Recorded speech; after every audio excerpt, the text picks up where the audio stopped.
Welcome everyone. Today in Rich and Spiritual presents How to Attract Money by Joseph Murphy. Chapter Your Right to be Rich. It is your right to be rich. You are here to lead the abundant life and be happy, radiant, and free. You should, therefore, have all the money you need to lead a full, happy, prosperous life. There is no virtue in poverty. The latter is a mental disease, and it should be abolished from the face of the earth. You are here to grow, expand, and unfold, spiritually, mentally, and materially. You have the inalienable right to fully develop and express yourself along all lines. You should surround yourself with beauty and luxury. Why be satisfied with just enough to go around when you can enjoy the riches of the infinite? In this book you will learn to make friends with money, and you will always have a surplus. Your desire to be rich is a desire for a fuller, happier, more wonderful life. It is a cosmic urge. It is good and very good. Begin to see money in its true significance, as a symbol of exchange. It means to you freedom from want, beauty, luxury, abundance, and refinement. As you read this chapter, you are probably saying, I want more money. I am worthy of a higher salary than I am receiving. I believe most people are inadequately compensated. One of the causes many people do not have more money is that they are silently or openly condemning it. They refer to money as filthy lucre, or love of money is the root of all evil. Another reason they do not prosper is that they have a sneaky, subconscious feeling there is some virtue in poverty. This subconscious pattern may be due to early childhood training, superstition, or it could be based on a false interpretation of the scriptures. There is no virtue in poverty. It is a disease like any other mental disease. If you were physically ill, you would think there was something wrong with you. You would seek help, or do something about the condition at once. Likewise, if you do not have money constantly circulating in your life, there is something radically wrong with you. Money is only a symbol. It has taken many forms as a medium of exchange down through the centuries, such as salt, beads, and trinkets of various kinds. In early times, man's wealth was determined by the number of sheep or oxen he had. It is much more convenient to write a check than to carry some sheep around with you to pay your bills. God does not want you to live in a hovel or go hungry. God wants you to be happy, prosperous, and successful. God is always successful in all his undertakings, whether he makes a star or a cosmos. You may wish to make a trip around the world, study art in foreign countries, go to college, or send your children to a superior school. You certainly wish to bring your children up in lovely surroundings, so that they might learn to appreciate beauty, order, symmetry, and proportion. You were born to succeed, to win, to conquer all difficulties, and have all your faculties fully developed. If there is financial lack in your life, do something about it. Get away immediately from all superstitious beliefs about money. Do not ever regard money as evil or filthy. If you do, you cause it to take wings and fly away from you. Remember that you lose what you condemn. Suppose, for example, you found gold, silver, lead, copper, or iron in the ground. Would you pronounce these things evil? God pronounced all things good. The evil comes from man's darkened understanding, from his unillumined mind, from his false interpretation of life, and his misuse of divine power. Uranium, lead, or some other metal could have been used as a medium of exchange. We use paper bills, checks. Surely the piece of paper is not evil, neither is the check. Physicists and scientists know today that the only difference between one metal and another is the number and rate of motion of the electrons revolving around a central nucleus. They are now changing one metal into another through a bombardment of the atoms in the powerful cyclotron. Gold under certain conditions becomes mercury. It will only be a little while until gold, silver, and other metals will be made synthetically in the chemical laboratory. I cannot imagine seeing anything evil in electrons, neutrons, protons, and isotopes. The piece of paper in your pocket is composed of electrons and protons arranged differently. Their number and rate of motion is different. That is the only way the paper differs from the silver in your pocket. Some people will say, "Oh, people kill for money. They steal for money." It has been associated with countless crimes, but that does not make it evil.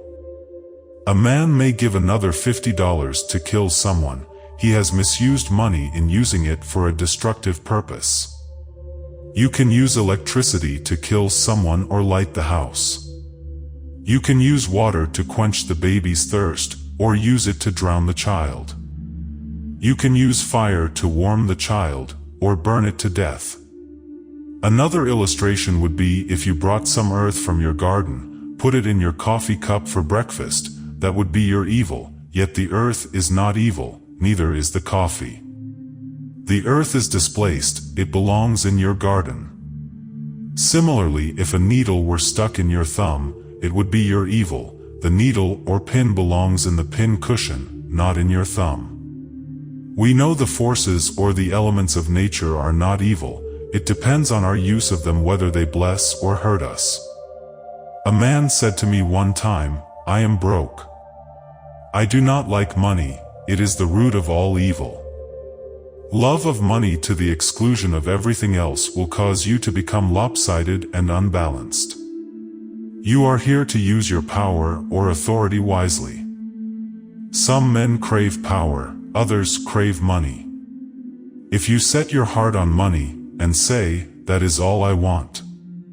I am going to give all my attention to amassing money, nothing else matters," you can get money and attain a fortune, but you have forgotten that you are here to lead a balanced life.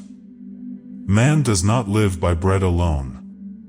For example, if you belong to some cult or religious group and become fanatical about it, excluding yourself from your friends, society, and social activities, you will become unbalanced, inhibited, and frustrated. Nature insists on a balance.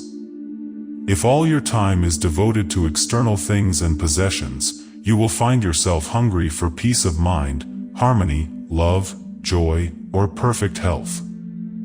You will find you cannot buy anything that is real. You can amass a fortune, or have millions of dollars. This is not evil or bad. Love of money to the exclusion of everything else results in frustration, disappointment, and disillusionment. In that sense, it is the root of your evil. By making money your sole aim, you simply made a wrong choice. You thought that was all you wanted, but you found after all your efforts that it was not only the money you needed. What you really desired was true place, peace of mind, and abundance. You could have the million or many millions, if you wanted them, and still have peace of mind, harmony, perfect health, and divine expression. Everyone wants enough money, and not just enough to go around. He wants abundance and to spare, he should have it. The urges, desires, and impulses we have for food, clothing, homes, better means of transportation, expression, procreation, and abundance are all God-given, divine, and good, but we may misdirect these impulses, desires, and urges, resulting in evil or negative experiences in our lives. Man does not have an evil nature. There is no evil nature in you. It is God, the universal wisdom, or life-seeking expression through you. For example, a boy wants to go to college, but he does not have enough money. He sees other boys in the neighborhood going off to college and the university. His desire increases. He says to himself, "I want an education, too." Such a youth may steal and embezzle money for the purpose of going to college. The desire to go to college was basically and fundamentally good. He misdirected that desire or urge by violating the laws of society, the cosmic law of harmony, or the golden rule. Then he finds himself in trouble. However, if this boy knew the laws of mind, and his unqualified capacity through the use of the spiritual power to go to college, he would be free and not in jail. Who put him in jail? He placed himself there. The policeman who locked him up in prison was an instrument of the man-made laws which he violated. He first imprisoned himself in his mind by stealing and hurting others. Fear and a guilt consciousness followed. This is the prison of the mind, followed by the prison walls made of bricks and stones. Money is a symbol of God's opulence, beauty, refinement, and abundance, and it should be used wisely, judiciously, and constructively to bless humanity in countless ways. It is merely a symbol of the economic health of the nation. When your blood is circulating freely, you are healthy. When money is circulating freely in your life, you are economically healthy. When people begin to hoard money, to put it away in tin boxes, and become charged with fear, there is economic illness. The crash of 1929 was a psychological panic. It was fear seizing the minds of people everywhere. It was a sort of negative, hypnotic spell. You are living in a subjective and objective world. You must not neglect the spiritual food, such as peace of mind, love, beauty, harmony, joy, and laughter. Knowledge of the spiritual power is the means to the royal road to riches of all kinds, whether your desire is spiritual, mental, or material. The student of the laws of mind, or the student of the spiritual principle, believes and knows absolutely that regardless of the economic situation, stock market fluctuation, depression, strikes, war, other conditions, or circumstances, he will always be amply supplied regardless of what form money may take. The reason for this is he abides in the consciousness of wealth. The student has convinced himself in his mind that wealth is forever flowing freely in his life, and that there is always a divine surplus. Should there be a war tomorrow, and all the student's present holdings become valueless, as the German marks did after the First World War, he would still attract wealth, and be cared for regardless of the form the new currency took. Wealth is a state of consciousness. It is a mind conditioned to divine supply forever flowing. The scientific thinker looks at money or wealth like the tide.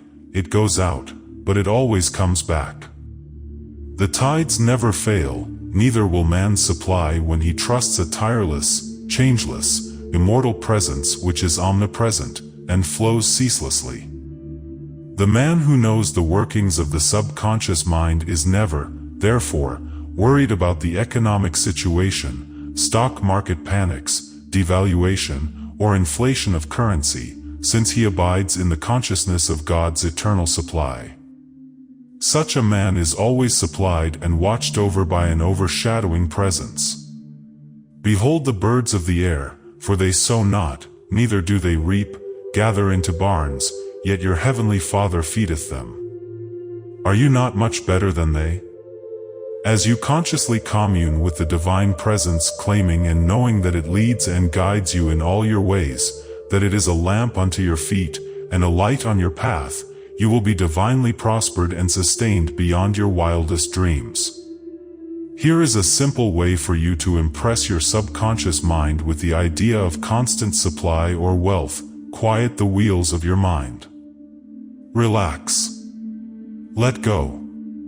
Immobilize the attention. Get into a sleepy, drowsy, meditative state of mind. This reduces effort to the minimum. Then in a quiet, relaxed, passive way reflect on the following simple truths. Ask yourself, where do ideas come from? Where does wealth come from? Where did you come from? Where did your brain and your mind come from? You will be led back to the one source. You find yourself on a spiritual, working basis now.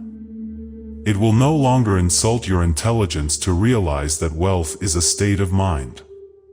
Take this little phrase, repeat it slowly 4 or 5 minutes 3 or 4 times a day quietly to yourself, particularly before you go to sleep. Money is forever circulating freely in my life, and there is always a divine surplus. As you do this regularly and systematically, the idea of wealth will be conveyed to your deeper mind, and you will develop a wealth consciousness. Idle, mechanical repetition will not succeed in building the consciousness of wealth. Begin to feel the truth of what you affirm. You know what you are doing, and why you are doing it.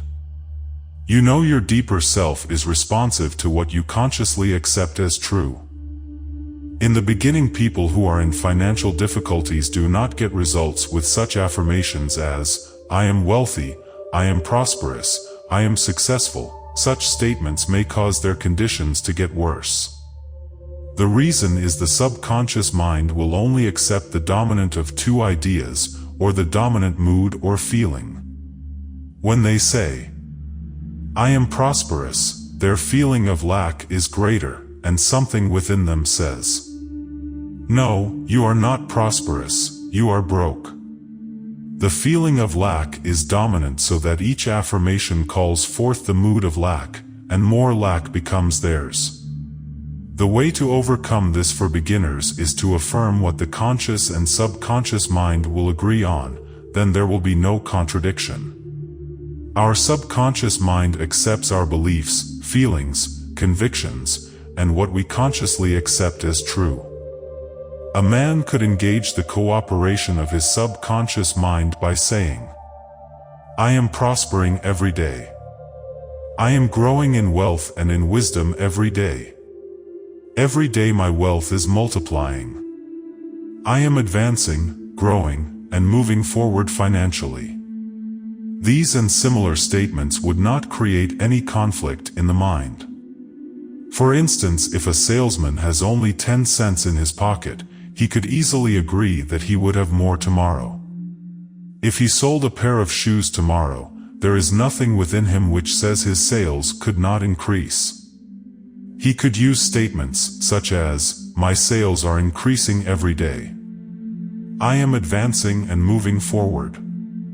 He would find these would be sound psychologically, acceptable to his mind, and produce desirable fruit. The spiritually advanced student who quietly, knowingly, and feelingly says, "I am prosperous, I am successful, I am wealthy," gets wonderful results also. Why would this be true? When they think, feel, or say, "I am prosperous," they mean God is all supply or infinite riches, and what is true of God is true of them. When they say, "I am wealthy," they know God is infinite supply, the inexhaustible treasure house, and what is true of God is, therefore, true of them, for God is within them. Many men get wonderful results by dwelling on 3 abstract ideas, such as health, wealth, and success. Health is a divine reality or quality of God. Wealth is of God, it is eternal and endless. Success is of God, God is always successful in all his undertakings. The way they produce remarkable results is to stand before a mirror as they shave, and repeat for 5 or 10 minutes, "Health, wealth, and success." They do not say, "I am healthy," or "I am successful." They create no opposition in their minds. They are quiet and relaxed, thus the mind is receptive and passive, then they repeat these words. Amazing results follow. All they are doing is identifying with truths that are eternal, changeless, and timeless. You can develop a wealth consciousness.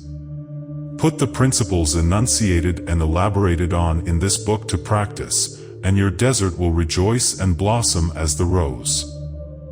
I worked with a young boy in Australia many years ago who wanted to become a physician and surgeon, but he had no money, nor had he graduated from high school. For expenses he used to clean out doctors' offices, wash windows, and do odd repair jobs. He told me that every night as he went to sleep, he used to see a diploma on a wall with his name in big, bold letters. He used to clean and shine the diplomas in the medical building where he worked. It was not hard for him to engrave the diploma in his mind and develop it there. I do not know how long he continued this imaging, but it must have been for some months. Results followed as he persisted. One of the doctors took a great liking to this young boy, and after training him in the art of sterilizing instruments, giving hypodermic injections, and other miscellaneous first aid work, he became a technical assistant in his office. The doctor sent him to high school and also to college at his expense. Today this man is a prominent doctor in Montreal, Canada. He had a dream. A clear image in his mind. His wealth was in his mind. Wealth is your idea, desire, talent, urge for service, capacity to give to mankind, your ability for usefulness to society, and your love for humanity in general. This young boy operated a great law unconsciously. TheRoad says, "Having seen the end, you have willed the means to the realization of the end." The end in this boy's case was to be a physician. To imagine, see, and feel the reality of being a doctor now, to live with that idea, sustain it, nourish it, and to love it until through his imagination it penetrated the layers of the subconscious, becoming a conviction, paved the way to the fulfillment of his dreams.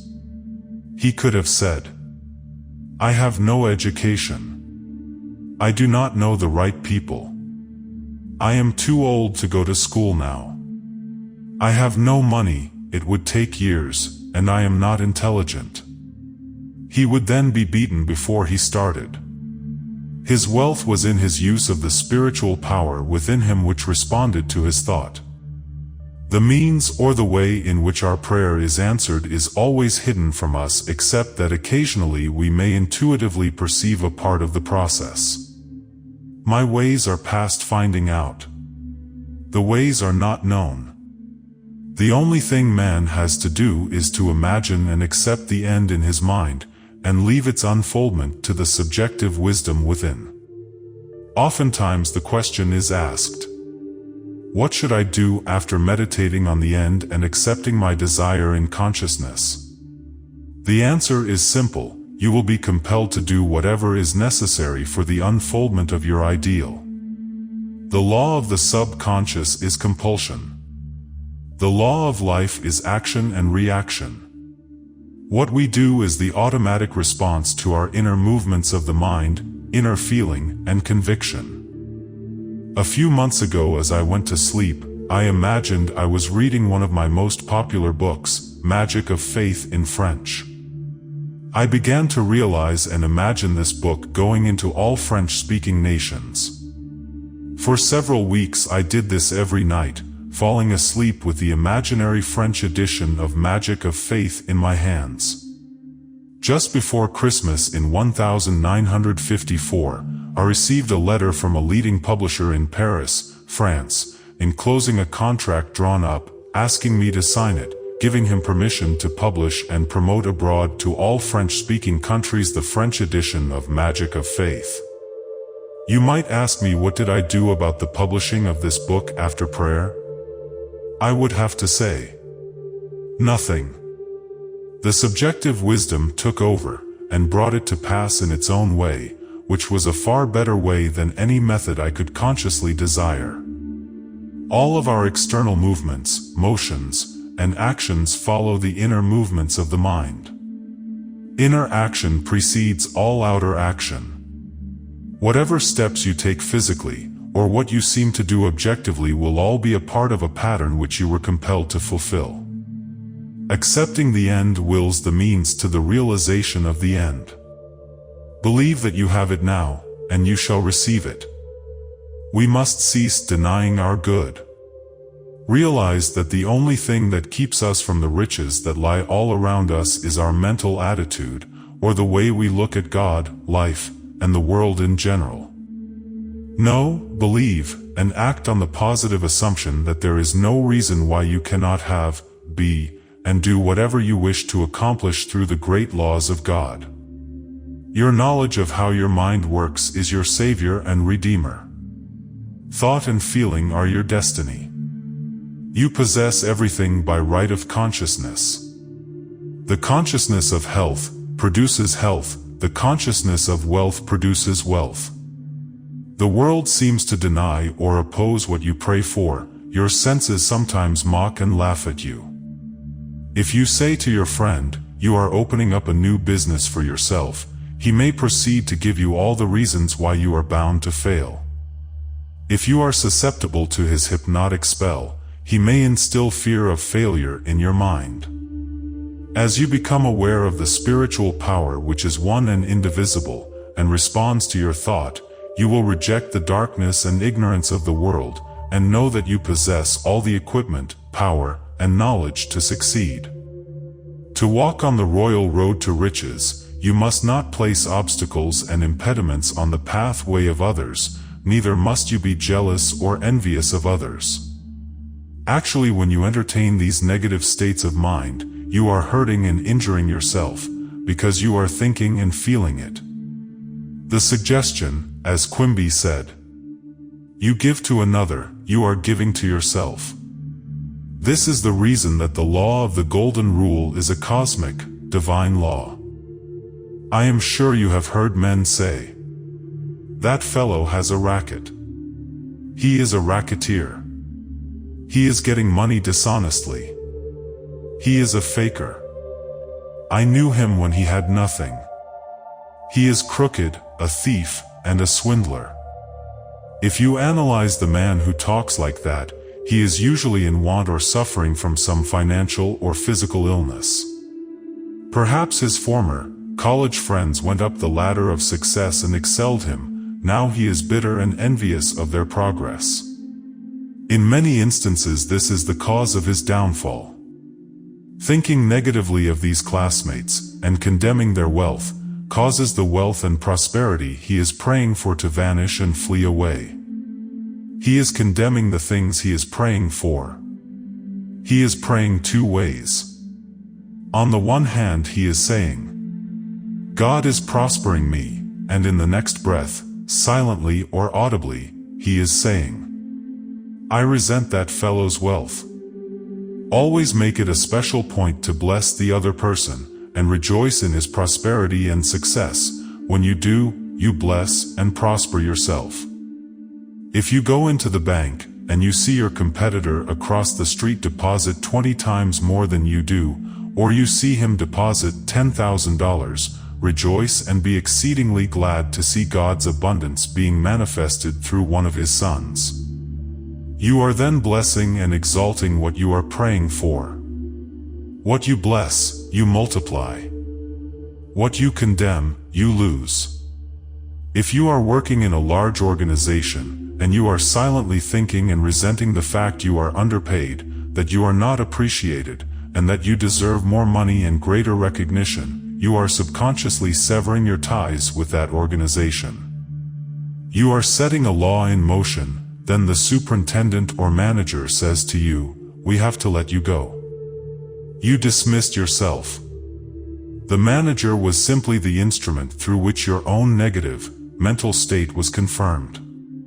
In other words, he was a messenger telling you what you conceived as true about yourself. It was an example of the law of action and reaction. The action was the internal movement of your mind, the reaction was the response of the outer world to conform to your inner thinking.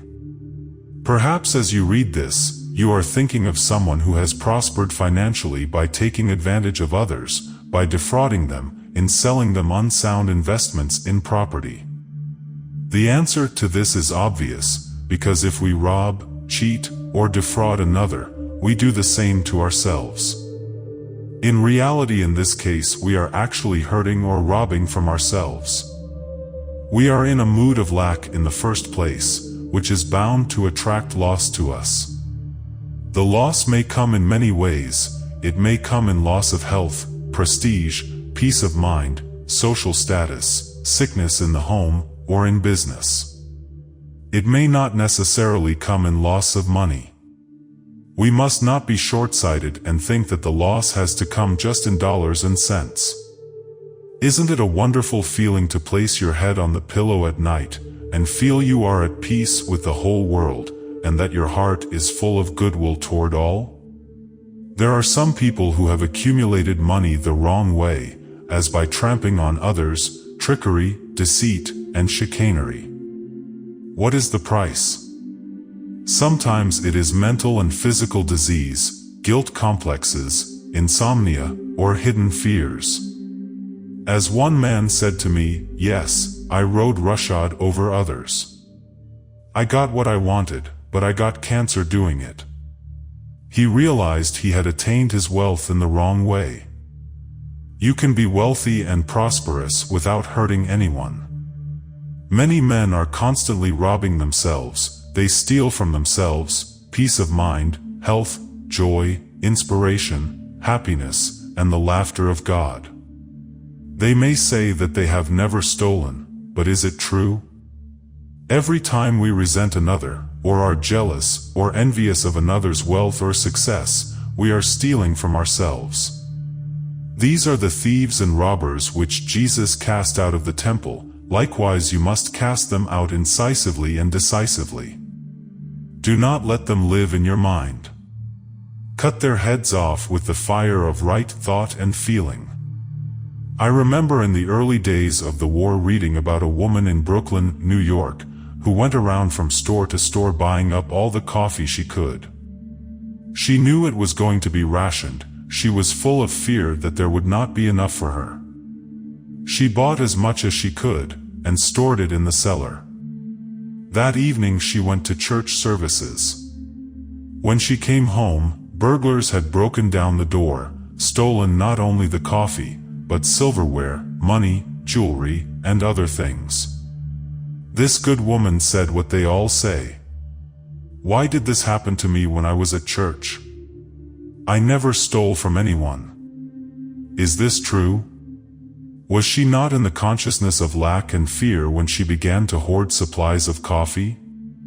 Her mood and fear of lack was sufficient to bring about loss in her home and possessions. She did not have to put her hand on the cash register or rob a bank. Her fear of lack produced lack. This is the reason that many people who are what society calls good citizens suffer loss. They are good in the worldly sense. They pay their taxes, they obey the laws, vote regularly, and are generous to charities, but they are resentful of others' possessions, their wealth, or social position. If they would like to take money when no one was looking, such an attitude is definitely and positively a state of lack, and may cause the person who indulges in such a mental state to attract charlatans or knaves who may swindle or cheat them in some business transaction. Before the outer thief robs us, we have first robbed ourselves. There must be an inner thief before the outer one appears. A man can have a guilt complex and be accusing himself constantly. I knew such a man. He was very honest as a teller in a bank. He never stole any money, but he had an illicit romance. He was supporting another woman and denying his family. He lived in fear that he would be discovered. A deep sense of guilt resulted. Fear follows guilt. Fear causes a contraction of the muscles and mucous membranes. Acute sinusitis developed. Medication only gave him temporary relief. I explained to this client the cause of his trouble, and told him the cure was to give up his outside affair. He said he couldn't. She was his soul mate, and that he had tried. He was always condemning and accusing himself. One day he was accused by one of the officials of the bank of having embezzled some money. It looked serious for him, as the evidence was circumstantial. He became panic-stricken, and realized that the only reason he was wrongfully accused was that he had been accusing and condemning himself. He saw how mind operates. Inasmuch as he was always accusing himself on the inner plane, he would be accused on the outer.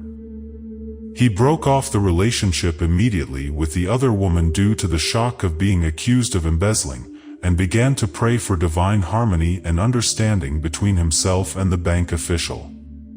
He began to claim, "There is nothing hidden that is not revealed." The peace of God reigned supreme in the minds and hearts of all concerned. Truth prevailed. The whole matter was dissolved in the light of truth. Another young man was discovered as the culprit.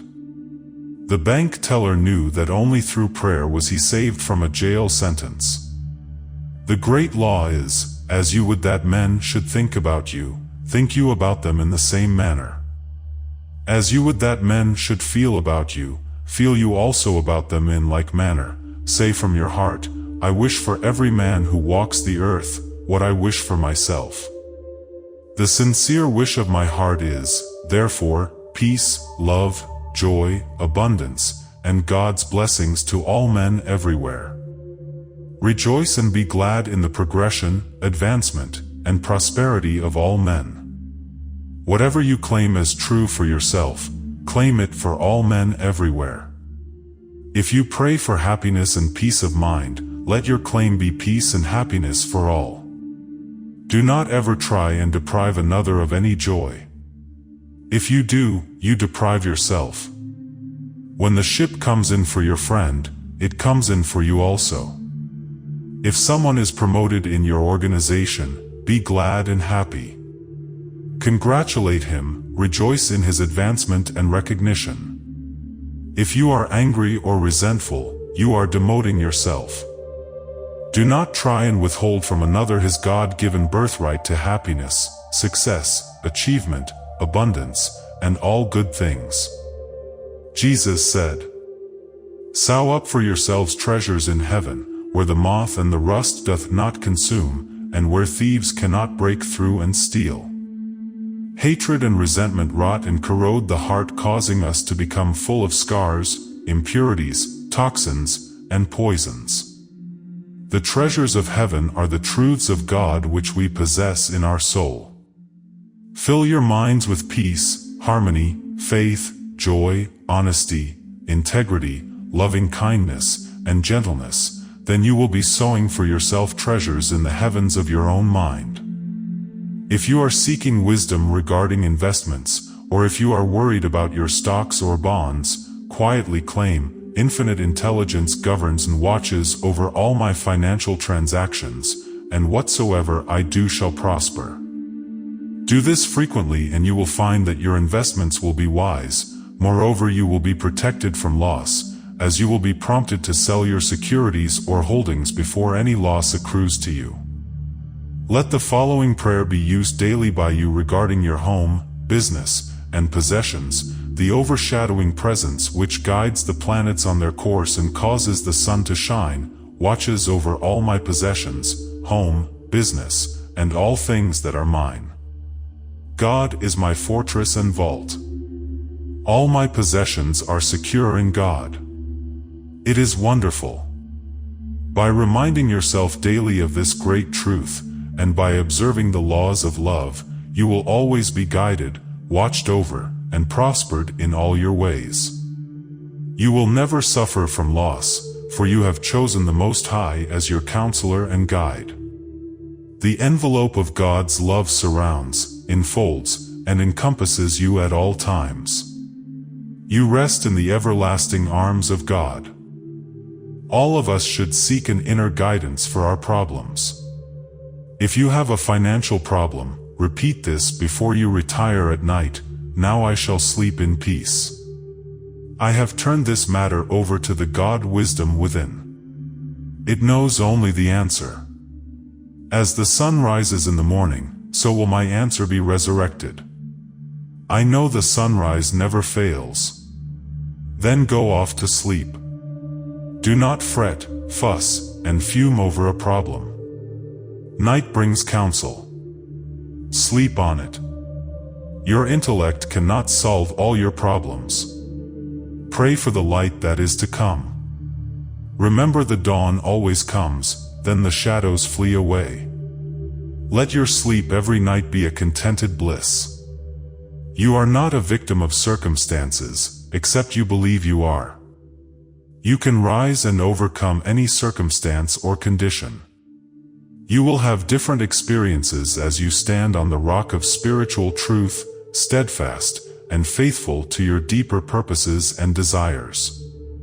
In large stores, the management employs store detectives to prevent people from stealing. They catch a number every day trying to get something for nothing. All such people are living in the consciousness of lack and limitation, and are stealing from themselves, attracting at the same time all manner of loss. These people lack faith in God, and the understanding of how their minds work. If they would pray for true place, divine expression, and supply, they would find work. Then by honesty, integrity, and perseverance they would become a credit to themselves and society at large. Jesus said, "For ye have the poor always with you, but me ye have not always." The poor states of consciousness are always with us in this sense, that no matter how much wealth you now have, there is something you want with all your heart. It may be a problem of health, perhaps a son or daughter needs guidance, or harmony is lacking in the home. At that moment you are poor. We could not know what abundance was, except we were conscious of lack. I have chosen 12, and one of you is a devil. Whether it be the King of England or the hoy in the slums, we are all born into limitation and into the race belief. It is through these limitations we grow. We could never discover the inner power, except through problems and difficulties. These are our poor states which prod us in seeking the solution. We could not know what joy was, except we could shed a tear of sorrow. We must be aware of poverty, to seek liberation and freedom, and ascend into God's opulence. The poor states, such as fear, ignorance, worry, lack, and pain are not bad when they cause you to seek the opposite. When you get into trouble, and get kicked around from pillar to post, when you ask negative, heart-rending questions, such as, "Why are all these things happening to me? Why does there seem to be a jinx following me?" Light will come into your mind. Through your suffering, pain, or misery, you will discover the truth which sets you free. Sweet are the uses of adversity, like a toad ugly and venomous, yet wears a precious jewel on its head. Through dissatisfaction we are led to satisfaction. All those studying the laws of life have been dissatisfied with something. They have had some problem or difficulty which they could not solve, or they were not satisfied with the man-made answers to life's riddles. They have found their answer in the God presence within themselves, the pearl of great price, the precious jewel. The Bible says, "I sought the Lord, and I found him, and he delivered me from all my fears." When you realize your ambition or desire, you will be satisfied for only a period of brief time, then the urge to expand will come again. This is life seeking to express itself at higher levels through you. When one desire is satisfied, another comes, to infinity. You are here to grow. Life is progression, it is not static. You are here to go from glory to glory. There is no end, for there is no end to God's glory. We are all poor in the sense we are forever seeking more light, wisdom, happiness, and greater joy out of life. God is infinite, and never in eternity could you exhaust the glory, beauty, and wisdom which is within. This is how wonderful you are. In the absolute state all things are finished, but in the relative world we must awaken to that glory which was ours before the world was. No matter how wise you are seeking more wisdom, so you are still poor. No matter how intelligent you are in the field of mathematics, physics, or astronomy, you are only scratching the surface. You are still poor. The journey is ever onward, upward, and Godward. It is really an awakening process, whereby you realize creation is finished. When you know God does not have to learn, grow, expand, or unfold, you begin to gradually awaken from the dream of limitation and become alive in God. As the scales of fear, ignorance, race belief, and mass hypnosis fall from your eyes, you begin to see as God sees. The blind spots are removed, then you begin to see the world as God made it, for we begin to see it through God's eyes. Now you say, "Behold, the kingdom of heaven is at hand." Feed the poor within you, clothe the naked ideas, and give them form by believing in the reality of the idea, trusting the great fabricator within to clothe it in form and objectify it. Now your word, idea, shall become flesh, take form. When you are hungry, poor states, you seek food. When worried, you seek peace. When you are sick, you seek health. When you are weak, you seek strength. Your desire for prosperity is the voice of God in you telling you that abundance is yours. Therefore, through your poor state, you find the urge to grow, to expand, to unfold, to achieve, and to accomplish your desires. A pain in your shoulder is a blessing in disguise. It tells you to do something about it at once. If there were no pain and no indication of trouble, your arm might fall off on the street. Your pain is God's alarm system telling you to seek His peace and His healing power, and move from darkness to light. When cold, you build a fire. When you are hungry, you eat. When you are in lack, enter into the mood of opulence and plenty. Imagine the end, rejoice in it. Having imagined the end, and felt it as true, you have willed the means to the realization of the end. When you are fearful and worried, feed your mind with the great truths of God that have stood the test of time and will last forever. You can receive comfort by meditating on the great Psalms. For example, "The Lord is my shepherd, I shall not want. God is my refuge, my salvation, whom shall I fear? God is an ever-present help in time of trouble. My God, in Him will I trust. He shall cover me with His feathers, and under His wings shall I rest." One with God is a majority. If God be for me, who can be against me? I do all things through Christ which strengtheneth me. Let the healing vibrations of these truths flood your mind and heart, then you will crowd out of your mind all your fears, doubts, and worries through this meditative process. Imbibe another great spiritual truth: a merry heart mocketh a cheerful countenance. A merry heart hath a continual feast. A merry heart doeth good like a medicine, a broken spirit drieth the bones.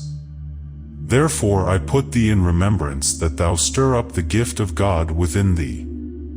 Begin now to stir up the gift of God by completely rejecting the evidence of senses, the tyranny and despotism of the race mind, and give complete recognition to the spiritual power within you as the only cause, the only power, and the only presence. Know that it is a responsive and beneficent power. Draw nigh unto it, and it will draw nigh unto you. Turn to it devotedly with assurance, trust, and love. It will respond to you as love, peace, guidance, and prosperity. It will be your comforter, guide, counselor, and your heavenly Father. You will then say, "God is love. I have found Him, and He truly has delivered me from all my fears." Furthermore, you will find yourself in green pastures, where abundance and all of God's riches flow freely through you. Say to yourself freely and joyously during the day, "I walk in the consciousness of the presence of God all day long. His fullness flows through me at all times, filling up all the empty vessels in my life." When you are filled full of the feeling of being what you long to be, your prayer is answered. Are all the vessels full in your life? Look under health, wealth, love, and expression. Are you fully satisfied on all levels? Is there something lacking in one of these four? All that you seek, no matter what it is, comes under one of these classifications. If you say, "All I want is truth or wisdom," you are expressing the desire of all men everywhere. That is what everyone wants, even though he or she may word it differently. Truth or wisdom is the overall desire of every man. This comes under the classification of expression. You wish to express more and more of God here and now. Through your lack, limitation, and problems, you grow in God's light, and you discover yourself. There is no other way whereby you could discover yourself. If you could not use your powers two ways, you would never discover yourself, neither would you ever deduce a law governing you. If you were compelled to be good, or compelled to love, that would not be love. You would then be an automaton. You have freedom to love, because you can give it, or retain it. If compelled to love, there is no love. Aren't you flattered when some woman tells you she loves you and wants you? She has chosen you from all the men in the world. She does not have to love you. If she were forced to love you, you would not be flattered or happy about it. You have freedom to be a murderer or a holy man. This is the reason that we praise such men as Lincoln and others. They decided to choose the good, we praise them for their choice. If we believe that circumstances, conditions, events, age, race, religious training, or early environment can preclude the possibility of our attaining a happy, prosperous life, we are thieves and robbers. All that is necessary to express happiness and prosperity is to feel happy and prosperous. The feeling of wealth produces wealth. States of consciousness manifest themselves. This is why it is said, "All that ever came before me, feeling, are thieves and robbers." Feeling is the law, and the law is the feeling. Your desire for prosperity is really the promise of God saying that His riches are yours. Accept this promise without any mental reservation. Quimby likened prayer to that of a lawyer pleading the case before the judge. This teacher of the laws of mind said he could prove the defendant was not guilty as charged, but that the person was a victim of lies and false beliefs. You are the judge, you render your own verdict, then you are set free. The negative thoughts of lack, poverty, and failure are all false, they are all lies, there is nothing to back them up. You know there is only one spiritual power, one primal cause, and you, therefore, cease giving power to conditions, circumstances, and opinions of men. Give all power to the spiritual power within you, knowing that it will respond to your thought of abundance and prosperity. Recognizing the supremacy of the spirit within, and the power of your own thought or mental image is the way to opulence, freedom, and constant supply. Accept the abundant life in your own mind. Your mental acceptance and expectancy of wealth has its own mathematics and mechanics of expression. As you enter into the mood of opulence, all things necessary for the abundant life will come to pass. You are now the judge arriving at a decision in the courthouse of your mind. You have, like Quimby, produced indisputable evidence showing how the laws of your mind work, and you are now free from fear. You have executed and chopped the heads off all the fear and superstitious thoughts in your mind. Fear is the signal for action. It is not really bad. It tells you to move to the opposite, which is faith in God and all positive values. Let this be your daily prayer. Write it in your heart. God is the source of my supply. That supply is my supply now. His riches flow to me freely, copiously, and abundantly. I am forever conscious of my true worth. I give of my talents freely, and I am wonderfully, divinely compensated. Thank you, Father. Chapter: The Road to Riches. Riches are of the mind. Let us suppose for a moment that a physician's diploma was stolen together with his office equipment. I am sure you would agree that his wealth was in his mind. He could still carry on, diagnose disease, prescribe, operate, and lecture on materia medica. Only his symbols were stolen. He could always get additional supplies. His riches were in his mental capacity, knowledge to help others, and his ability to contribute to humanity in general. You will always be wealthy when you have an intense desire to contribute to the good of mankind. Your urge for service, to give of your talents to the world, will always find a response in the heart of the universe. I knew a man in New York during the financial crisis of 1929 who lost everything he had, including his home and all his life savings. I met him after a lecture which I had given at one of the hotels in the city. This was what he said. I lost everything. I made $1 million in 4 years. I will make it again. All I have lost is a symbol. I can again attract the symbol of wealth in the same way as honey attracts flies. I followed the career of this man for several years to discover the key to his success. The key may seem strange to you, yet it is a very old one. The name he gave the key was, change water into wine. He read this passage in the Bible, and he knew it was the answer to perfect health, happiness, peace of mind, and prosperity. Wine in the Bible always means the realization of your desires, urges, plans, dreams, propositions. In other words, it is the things you wish to accomplish, achieve, and bring forth. Water in the Bible usually refers to your mind or consciousness. Water takes the shape of any vessel into which it is poured.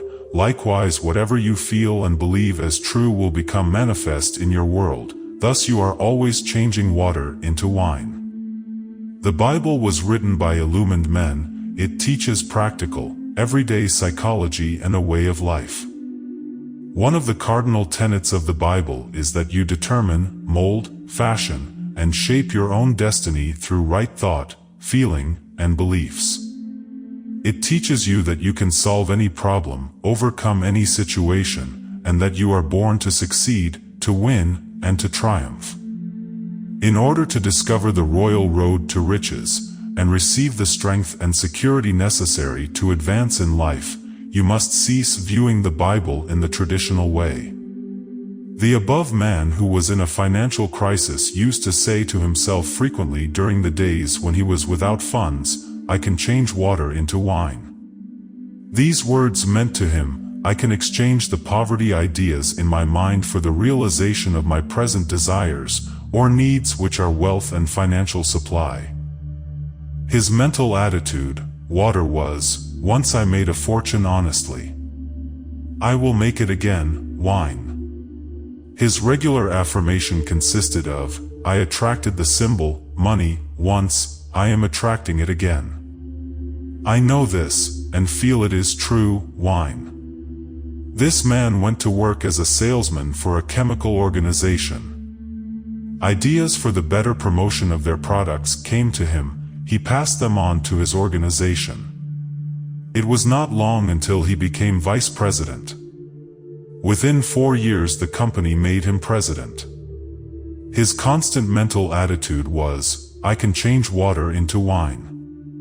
Look upon the story in John of changing water into wine in a figurative way, and say to yourself, as the above mentioned chemical salesman did, I can make the invisible ideas, urges, dreams, and desires of mine visible, because I have discovered a simple, universal law of mind.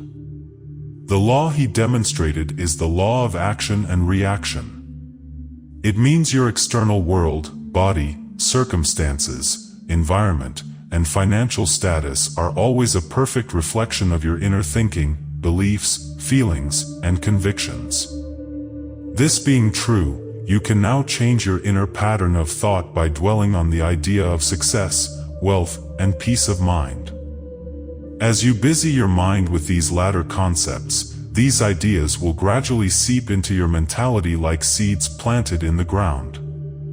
As all seeds, thoughts, and ideas grow after their kind, so will your habitual thinking and feeling manifest in prosperity, success, and peace of mind. Wise thought, action, is followed by right action, reaction. You can acquire riches when you become aware of the fact that prayer is a marriage feast. The feast is a psychological one. You meditate, mentally eat of, on your good or your desire until you become one with it. I will now cite a case history from my files relating how a young girl performed her first miracle in transforming water into wine. She operated a very beautiful hair salon. Her mother became ill, and she had to devote considerable time at home neglecting her business. During her absence, 2 of her assistants embezzled funds. She was forced into bankruptcy, losing her home and finding herself deeply in debt. She was unable to pay hospital bills for her mother, and she was now unemployed. I explained to this woman the magic formula of changing water into wine. Again, we made it clear to her that wine means answered prayer or the objectification of her ideal. She was quarreling with the outside world. She said, "Look at the facts, I have lost everything, it is a cruel world. I cannot pay my bills. I do not pray, for I have lost hope." She was so absorbed and engrossed in the material world that she was completely oblivious to the internal cause of her situation. As we talked, she began to understand that she had to resolve the quarrel in her mind. No matter what your desire or ideal is, as you read this book, you will also find some thought or idea in your mind opposed to it. For example, your desire may be for health. Perhaps there are several thoughts such as these in your mind simultaneously: I can't be healed. I have tried, but it is no use, it's getting worse. I don't know enough about spiritual mind healing. As you study yourself, don't you have a tug of war in your mind? Like this girl, you find environment and external affairs challenging your desire of expression, wealth, and peace of mind. True prayer is a mental marriage feast, and it teaches us all how to resolve the mental conflict. In prayer you write what you believe in your own mind. Emerson said, "A man is what he thinks all day long." By your habitual thinking you make your own mental laws of belief. By repeating a certain train of thought you establish definite opinions and beliefs in the deeper mind called the subconscious. Then such mental acceptances, beliefs, and opinions direct and control all the outer actions. To understand this and begin to apply it is the first step in changing water into wine, or changing lack and limitation into abundance and opulence. The man who is unaware of his own inner, spiritual powers is, therefore, subject to race beliefs, lack, and limitation. Open your Bible now, and perform your first miracle, as this beauty operator did. You can do it. If you merely read the Bible as a historical event, you will miss the spiritual, mental, scientific view of the laws of mind with which we are concerned in this book. Let us take this passage. "And the 3rd day there was a marriage in Cana of Galilee, and the mother of Jesus was there." Galilee means your mind or consciousness. Cana means your desire. The marriage is purely mental or the subjective embodiment of your desire. This whole, beautiful drama of prayer is a psychological one in which all the characters are mental states, feelings, and ideas within you. One of the meanings of Jesus is illumined reason. The mother of Jesus means the feeling, moods, or emotions which possess us. And both Jesus was called, and his disciples, to the marriage. Your disciples are your inner powers and faculties enabling you to realize your desires. And when they wanted wine, the mother of Jesus saith unto him, They have no wine. Wine, as we have stated, represents the answered prayer or the manifestation of your desire and ideals in life. You can now see this is an everyday drama taking place in your own life. When you wish to accomplish something as this girl did, namely, finding work, supply, and a way out of your problem, suggestions of lack come to you, such as, there is no hope. All is lost. I can't accomplish it, it is hopeless. This is the voice from the outside world saying to you, they have no wine, or look at the facts. This is your feeling of lack, limitation, or bondage speaking. How do you meet the challenge of circumstances and conditions? By now you are getting acquainted with the laws of mind, which are as follows: as I think and feel inside, so is my outside world, my body, finances, environment, social position, and all phases of my external relationship to the world and man. Your internal, mental movements and imagery govern, control, and direct the external plane in your life. The Bible says, "As he thinketh in his heart, so is he." The heart is a Chaldean word meaning the subconscious mind. In other words, your thought must reach subjective levels by engaging the power of your subliminal self. Thought and feeling are your destiny. Thought charged with feeling and interest is always subjectified and becomes manifest in your world. Prayer is a marriage of thought and feeling, or your idea and emotion. This is what the marriage feast relates. Any idea or desire of the mind felt as true comes to pass, whether it is good, bad, or indifferent. Knowing the law now that what you imagine and feel in your mind, you will express, manifest, or experience in the outside, enables you to begin to discipline your mind.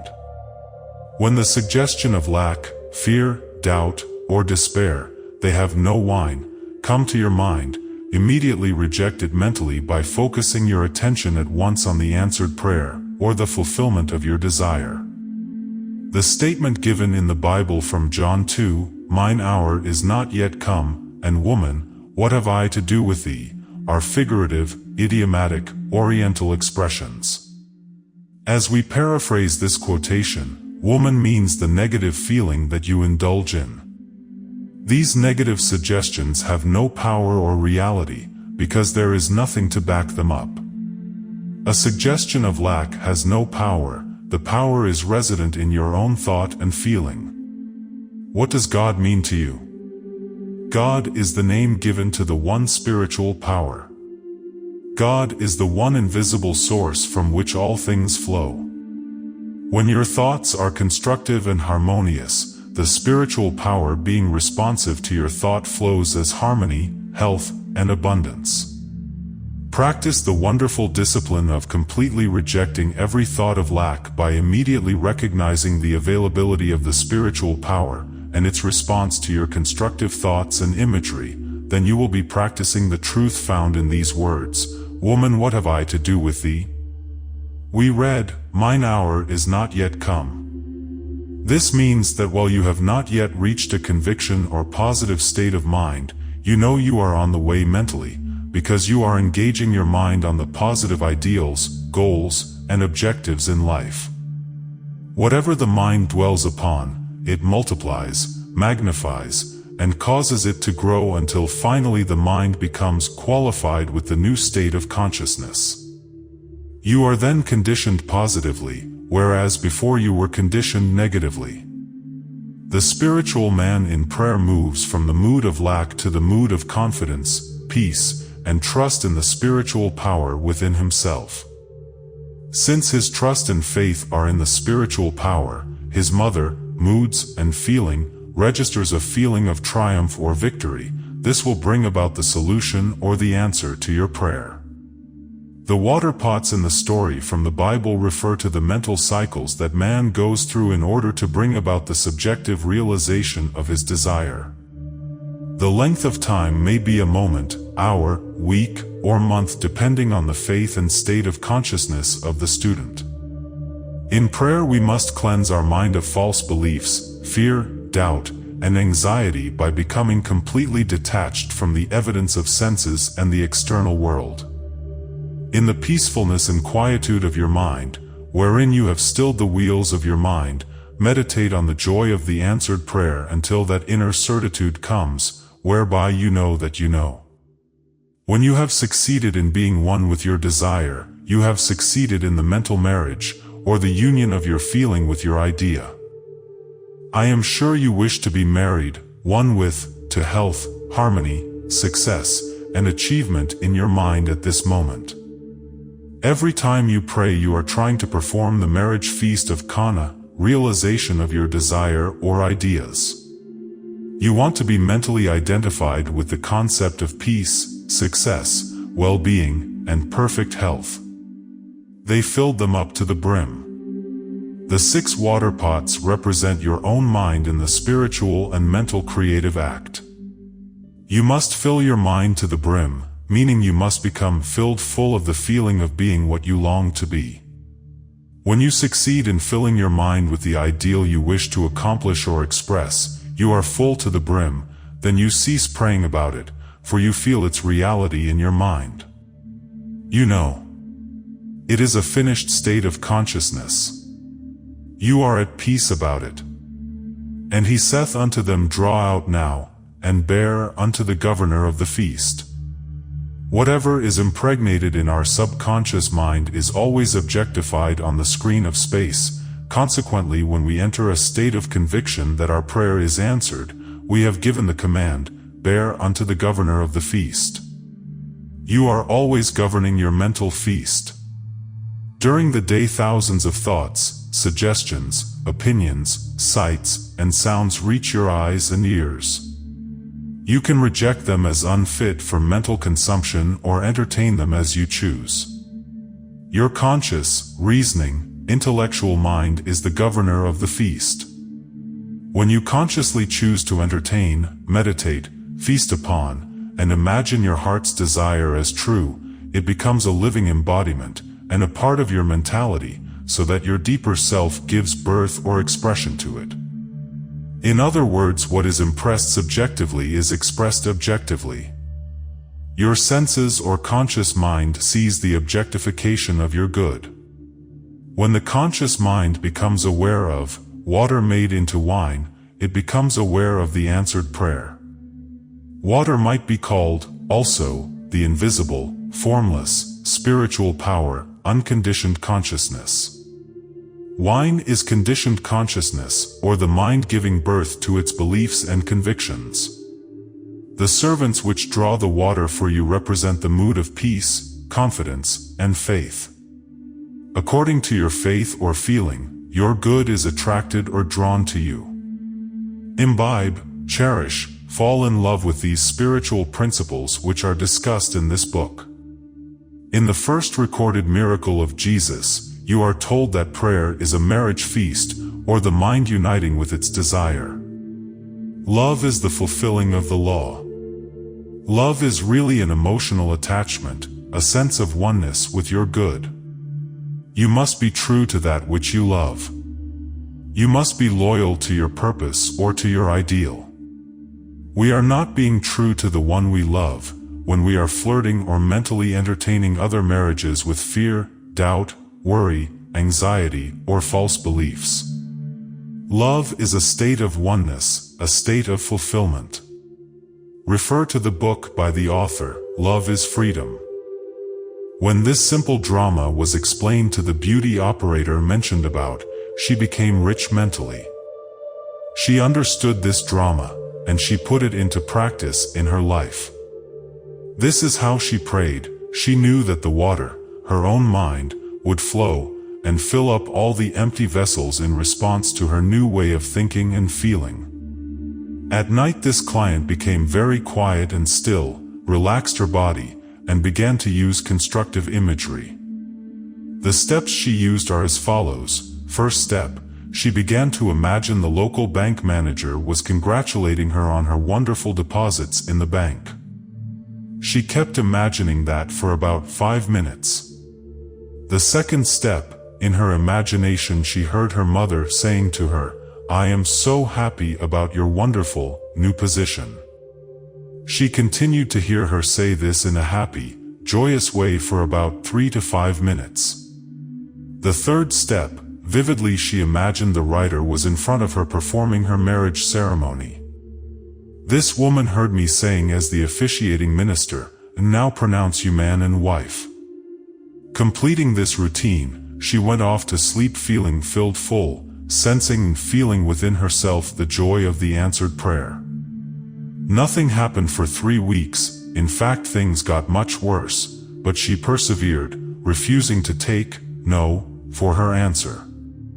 She knew that in order to grow spiritually, she too had to perform her first miracle by changing her fear to faith, her mood of lack to a mood of opulence and prosperity, by changing consciousness, water, into the conditions, circumstances, and experiences she wished to express consciousness, awareness, beingness, principle, spirit, or whatever name you give it is the cause of all. It is the only presence and power.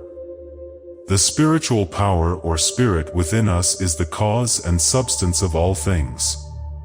All things, birds, trees, stars, sun, moon, earth, gold, silver, and platinum are its manifestations. It is the cause and substance of all things. There is none else. Understanding this, she knew that water, consciousness, could become supply in the form of money, true place, or true expression for herself, health for her mother, as well as companionship and fullness of life. She saw this simple, yet profound, truth in the twinkling of an eye, and said to me, "I accept my good." She knew that nothing is hidden from us, all of God is within us, waiting for our discovery and inquiry. In less than a month this young girl got married. The writer performed the ceremony. I pronounced the words she heard me say over and over again in her meditative, relaxed state, "I now pronounce you man and wife." Her husband gave her a check for $24,000 as a wedding present, as well as a trip around the world. Her new expression as a beauty operator was to beautify her home and garden, and make the desert of her mind rejoice and blossom as the rose. She changed water into wine. Water or her consciousness became charged or conditioned by her constant, true, happy imagery. These images, when sustained regularly, systematically, and with faith in the developing powers of the deeper mind, will come out of the darkness, subconscious mind, into light, objectified on the screen of space. There is one important rule: do not expose this newly developed film to the shattering light of fear, doubt, despondency, and worry. Whenever worry or fear knocks at your door, immediately turn to the picture you developed in your mind, and say to yourself, "A beautiful picture is being developed now in the dark house of my mind." Mentally pour on that picture your feeling of joy, faith, and understanding. You know you have operated a psychological, spiritual law, for what is impressed shall be expressed. It is wonderful. The following is a sure, certain way for developing and manifesting all the material riches and supply you need all the days of your life. If you apply this formula sincerely and honestly, you should be amply rewarded on the external plane. I will illustrate this by telling you of a man who came to see me in London in desperate, financial straits. He was a member of the Church of England, and had studied the working of the subconscious mind to some extent. I told him to say frequently during the day, "God is the source of my supply, and all my needs are met at every moment of time and point of space." Think also of all the animal life in this world, and in all the galaxies of space which are now being taken care of by an infinite intelligence.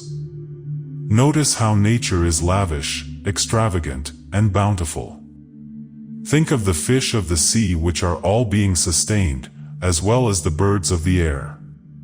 He began to realize that since he was born, he had been taken care of, fed by his mother, clothed by his father, and watched over by tender, loving parents. This man got a job and was paid in a wonderful way. He reasoned that it was illogical to assume that the principle of life which gave him life, and always took care of him would suddenly cease to respond to him. He realized that he had cut off his own supply by resenting his employer, self-condemnation, criticism of himself, and by his own sense of unworthiness.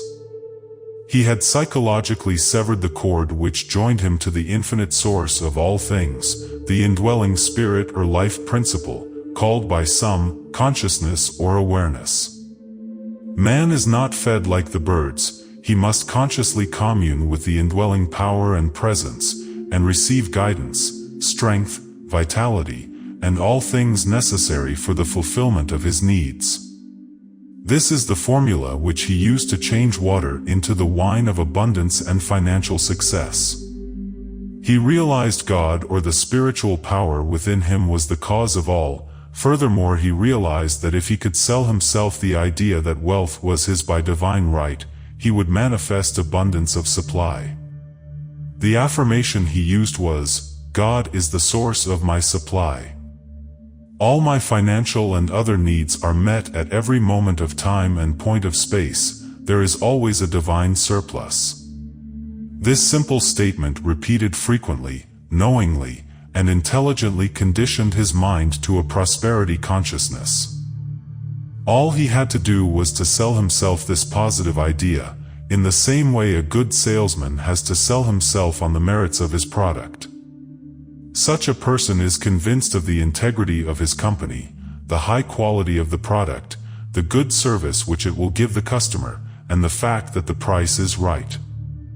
I told him whenever negative thoughts came to his mind, which would happen, not to fight them, quarrel with them in any way, but simply go back to the spiritual, mental formula, and repeat it quietly and lovingly to himself. Negative thoughts came to him in avalanches, at times in the form of a flood of negativity. Each time he met them with the positive, firm, loyal conviction, "God supplies all my needs, there is a divine surplus in my life." He said as he drove his car, and went through his day's routine, that a host of sundry, miscellaneous, negative concepts crowded his mind from time to time, such as, "There is no hope. You are broke." Each time such negative thoughts came, he refused their mental admission by turning to the eternal source of wealth, health, and all things which he knew to be his own spiritual awareness. Definitely and positively he claimed, "God is the source of my supply, and that supply is mine now." Or, "There is a divine solution.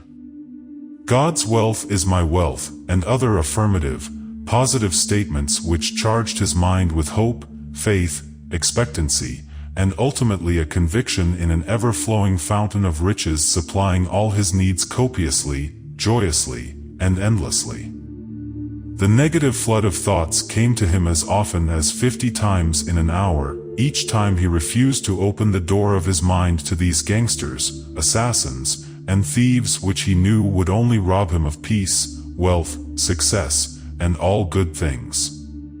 Instead, he opened the door of his mind to the idea of God's eternal life principle of supply flowing through him as wealth, health, energy, power, and all things necessary to lead a full and happy life here.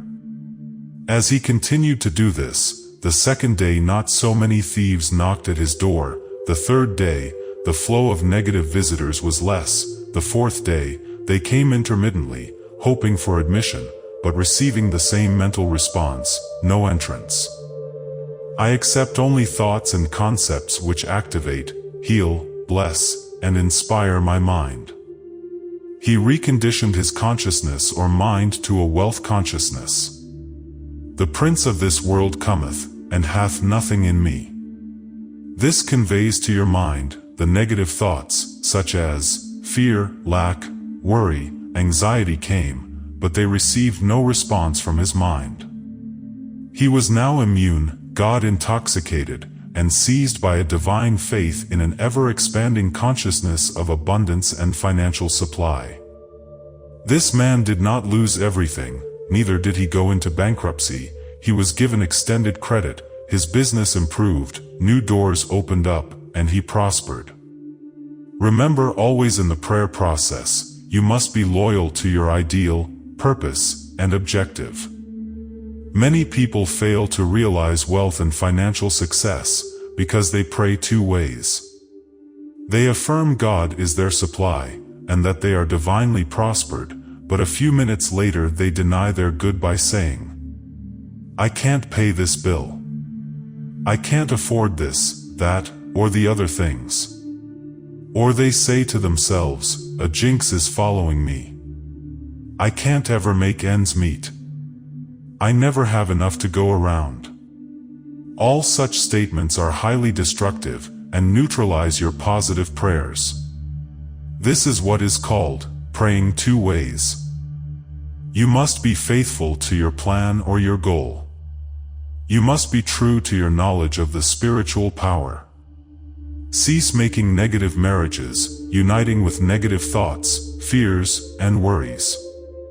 Prayer is like a captain directing the course of his ship. You must have a destination. You must know where you are going. The captain of the ship, knowing the laws of navigation, regulates his course accordingly. If the ship is turned from its course by storms or unruly waves, he calmly redirects it along its true course. You are the captain on the bridge, and you are giving the orders in the way of thoughts, feelings, opinions, beliefs, moods, and mental tones. Keep your eye on the beam. You go where your vision is. Cease, therefore, looking at all the obstacles, delays, and impediments that would cause you to go off your course. Be definite and positive. Decide where you are going. Know that your mental attitude is the ship which will take you from the mood of lack and limitation to the mood and feeling of opulence, and to the belief in the inevitable law of God working for you. Quimby, who was a doctor, a wonderful student, and teacher of the mental and spiritual laws of mind, said, "Man acts as he is acted upon." What moves you now? What is it that determines your response to life? The answer is as follows: your ideas, beliefs, and opinions activate your mind and condition you to the point that you become, as Quimby stated, an expression of your beliefs. This illustrates the truth of Quimby's statement, "Man is belief expressed." Another popular statement of Quimby's was, "Our minds mingle like atmospheres, and each person has his identity in that atmosphere." When you were a child, you were subject to the moods, feelings, beliefs, and the general, mental atmosphere of the home. The fears, anxieties, superstitions, as well as the religious faith and convictions of the parents were impressed on your mind.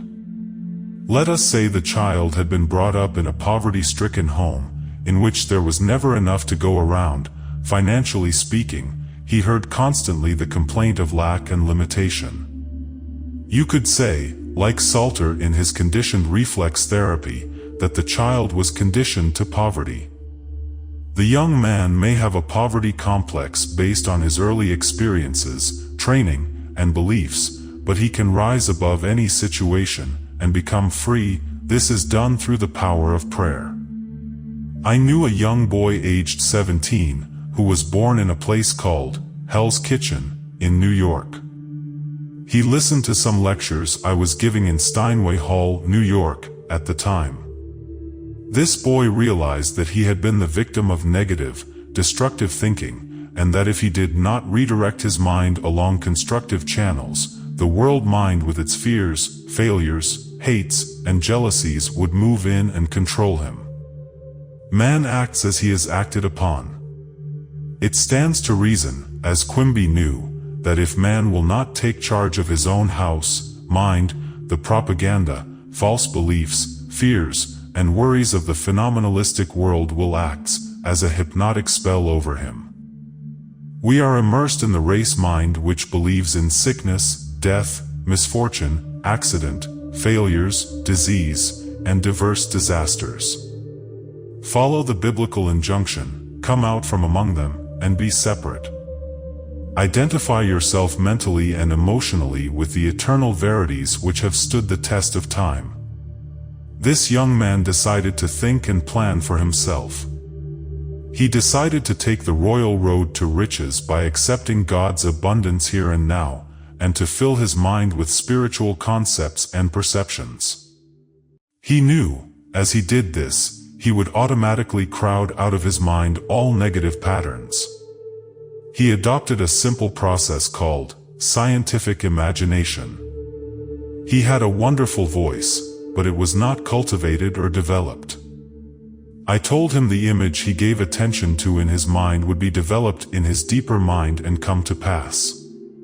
He understood this to be a law of mind, a law of action and reaction, the response of the deeper mind to the mental picture held in the conscious mind. This young man would sit down quietly in his room at home, relax his whole body, and vividly imagine himself singing before a microphone. He would actually reach out for the feel of the instrument. He would hear me congratulate him on his wonderful contract, and tell him how magnificent his voice was. By giving his attention and devotion to this mental image regularly and systematically, a deep impression was made on his subconscious mind. A short time elapsed, and an Italian voice instructor in New York gave him free lessons several times a week, because he saw his possibilities. He got a contract which sent him abroad to sing in the salons of Europe, Asia, South Africa, and other places. His financial worries were over, for he also received a wonderful salary. His hidden talents and ability to release them were his real riches. These talents and powers within all of us are God-given, let us release them. Did you ever say to yourself, how can I be more useful to my fellow creature? How can I contribute more to humanity?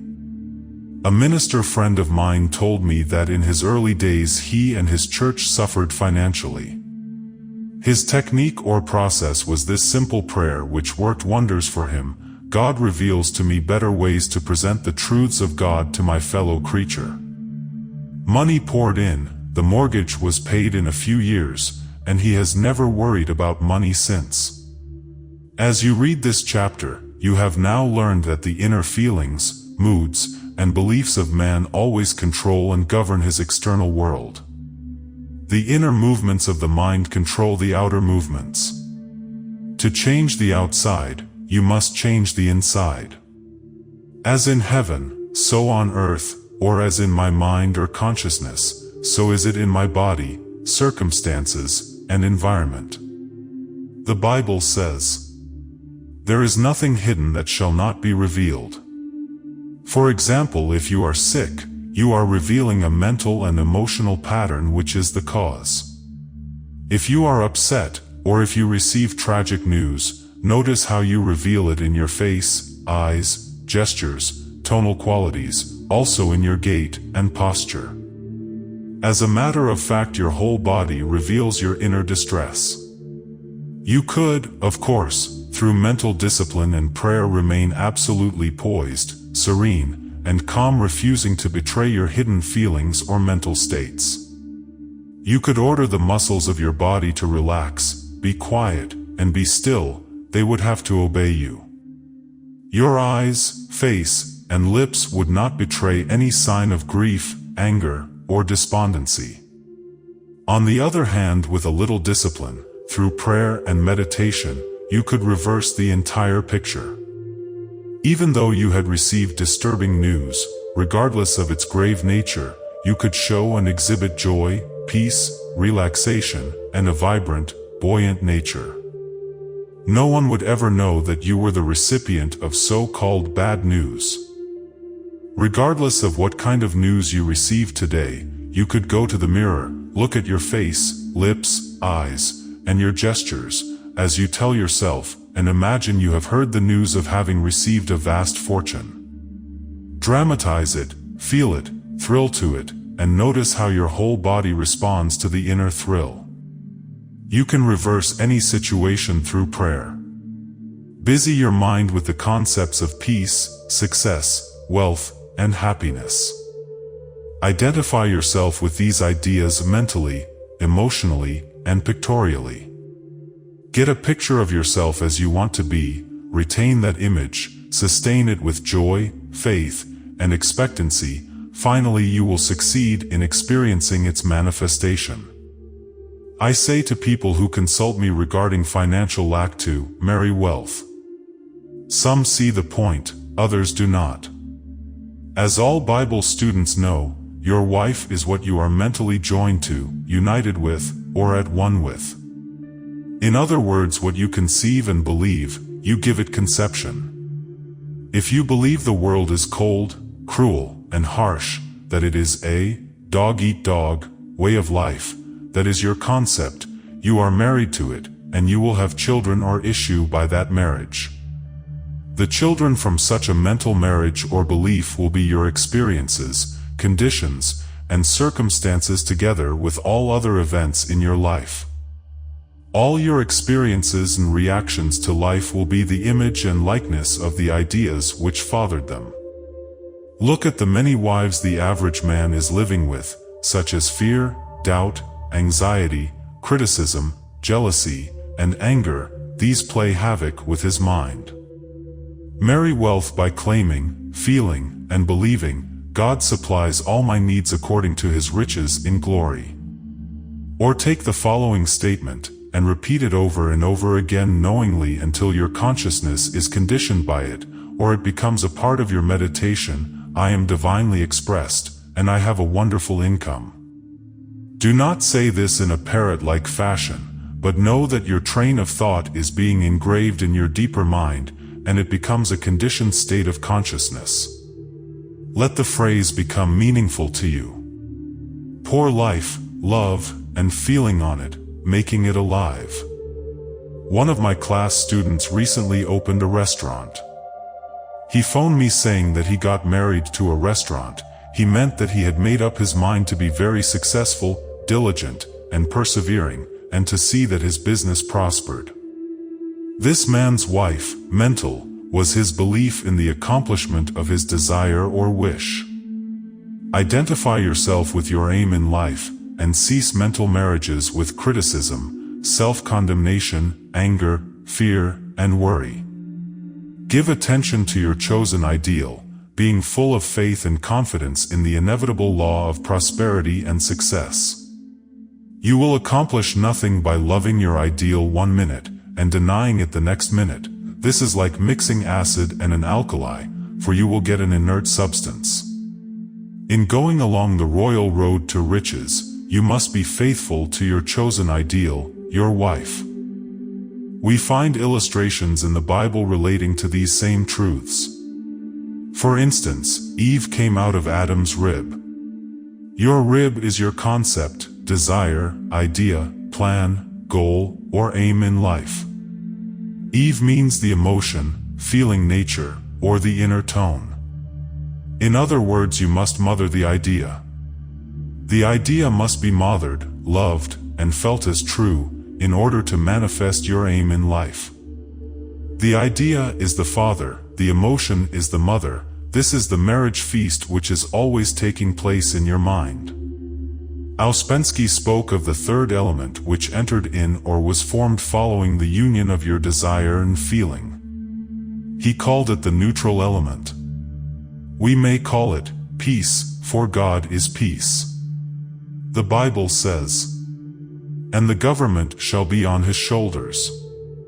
In other words, let divine wisdom be your guide. Let the subjective wisdom within you lead, guide, and govern you in all your ways. Turn over your request to this indwelling presence, knowing in your heart and soul that it will dissipate the anxiety, heal the wound, and restore your soul to equanimity and tranquility. Open your mind and heart and say, "God is my pilot. He leads me. He prospers me. He is my counselor." Let your prayer be night and morning. I am a channel through which God's riches flow ceaselessly, copiously, and freely. Write that prayer in your heart, inscribe it in your mind. Keep on the beam of God's glory. The man who does not know the inner workings of his own mind is full of burdens, anxieties, and worries, for he has not learned how to cast his burden on the indwelling presence, and go free. The Zen monk was asked by his disciple, "What is truth?" He replied in a symbolic way by taking the bag off his back and placing it on the ground. The disciple then asked him, "Master, how does it work?" The Zen monk, still silent, placed the bag on his back and walked on down the road singing to himself. The bag is your burden or your problem. You cast it on the subjective wisdom which knows all and has the know-how of accomplishment. It knows only the answer. Placing the bag again on his back means, though I still have the problem, and now have mental rest and relief from the burden, because I have invoked the divine wisdom on my behalf, therefore I sing the song of triumph, knowing that the answer to my prayer is on the way, and I sing for the joy that is set before me. It is wonderful. Every man at the beginning doth set forth good wine, and when men have well drunk, then that which is worse, but thou hast kept the good wine until now. This is true of every man when he first enters a knowledge of the laws of mind. He sets out with high spirits and ambitions. He is the new broom which sweeps clean, and he is full of good intentions. Oftentimes he forgets the source of power.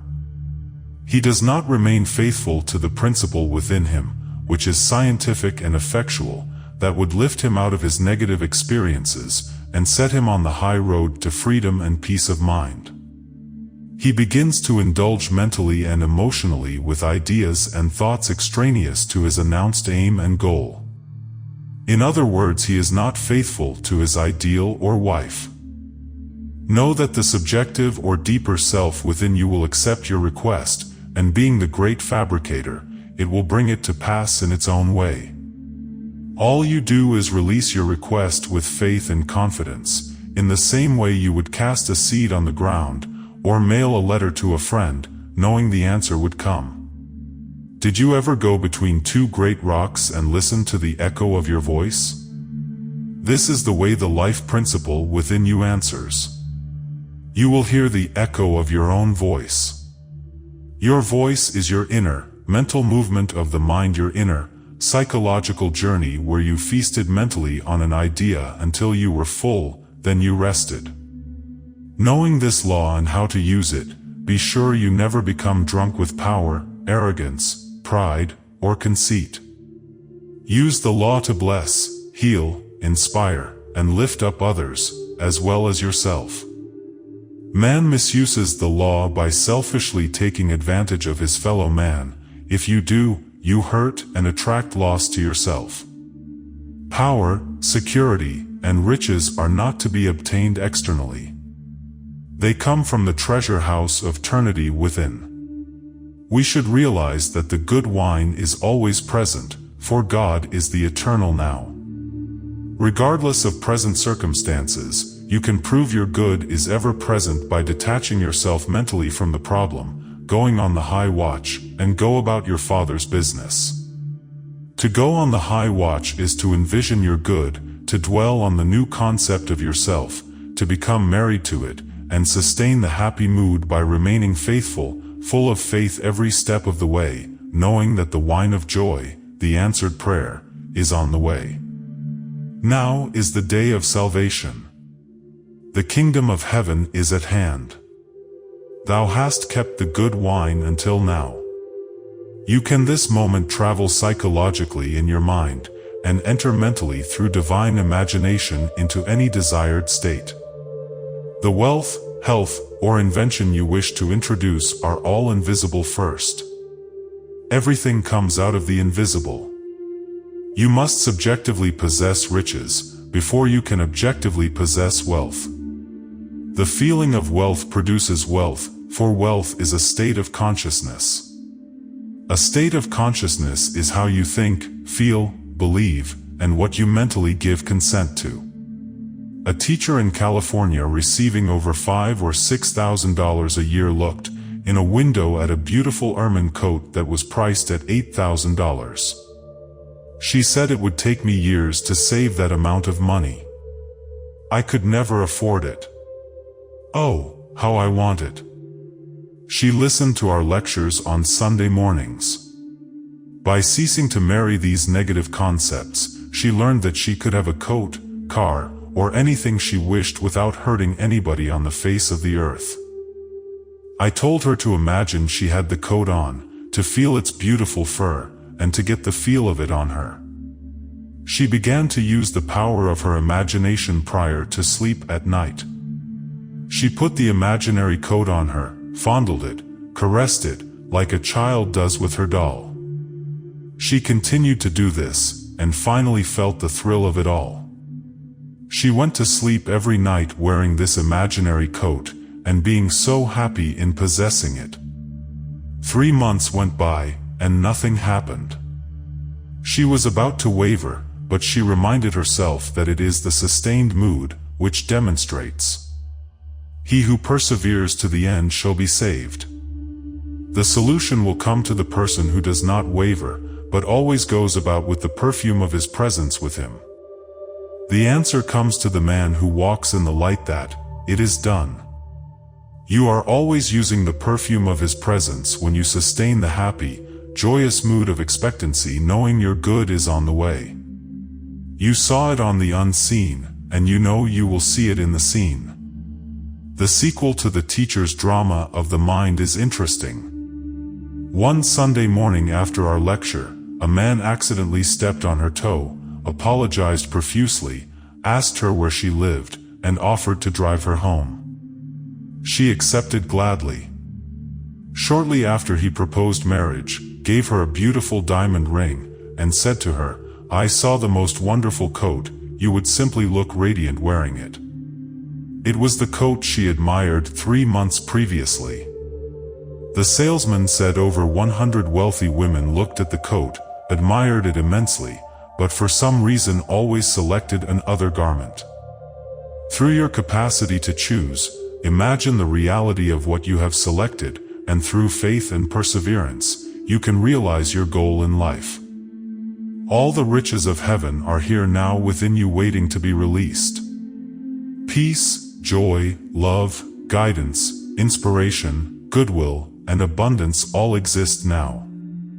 All that is necessary in order to express God's riches is for you to leave the present now, your limitation, enter into the mental vision or picture, and in a happy, joyous mood become one with your ideal. Having seen and felt your good in moments of high exaltation, you know that in a little while you shall see your ideal objectively as you walk through time and space. As within, so without. As above, so below. As in heaven, so on earth. In other words, you will see your beliefs expressed. Man is belief expressed. The end. You have heard How to Attract Money by Joseph Murphy, a creation of Rich and Spiritual.